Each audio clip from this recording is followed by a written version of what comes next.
dito kay Gigos, isang European company, yung pera ay chini-change ito sa GOS. Yung GOS, ito yung payment system ng company. Okay? So, ito yung pera niya.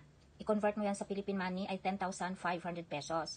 So, ngayon, gusto niya na i-activate ang kanyang NFT para makakuha siya ng GicoCoin. Ano nga ba ang GicoCoin? Itong GicoCoin, ito yung cryptocurrency ng company. Kung merong Bitcoin, yung Bitcoin ay mother cryptocurrency. Sa company naman, ito ay GicoCoin. 2021, nag-start lang ito sa 1 euro ang price or 60 pesos. I-compute natin kung magkano na ang GicoCoin ng ating investor. Okay. 123.8951. So, titingnan natin kung magkano ang price ng GicoCoin today.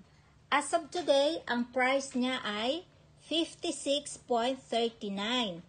I-times natin sa 60 para makuha natin kung magkano ang in peso, Philippine money. So, ang price ng GicoCoin ay 56.39 euro. Times 56.39 euro equals, so, ang halaga ng kanyang GicoCoin ay 6,986 euro. I-times natin sa 60 para makuha natin in Philippine money. So, ito na yung price ng kanyang GicoCoin, 419,186. Ano bang gagawin dito sa GicoCoin?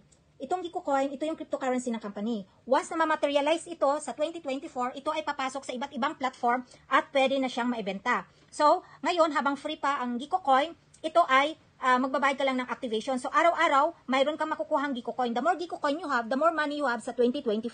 Isa pa siyang NFT na hindi pa na bayaran ang activation. So, 10,500 equivalent to 3 Ghost Coin. So, ngayon, magbabayad tayo ng kanyang NFT for activation. Ito, yung first NFT ni client, Series 1. Ang price nito ay 29,178.33 euro or 1.7 million. Since ito ay activated, ito yung 5 GicoCoin. Ibig sabihin, 5 days na hindi nag-farm. So, i-collect natin yan. Pupunta yan doon sa wallet.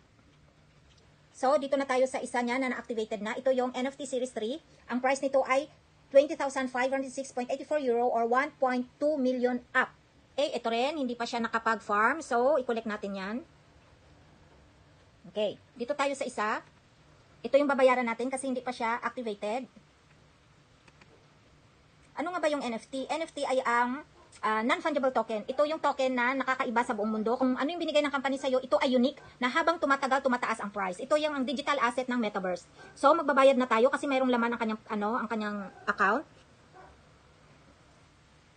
Okay, fully paid. So, ito na yung magiging itsura ng kanyang NFT. So, bukas na magkakaroon na yan ng passive income. At kung gusto niyo naman bumili ng gold bar, meron kaming gold bar. Ito yung company na first online gold shop sa buong mundo. So, ngayon, ang gold bar ay ranging from 1 gram to 100 grams.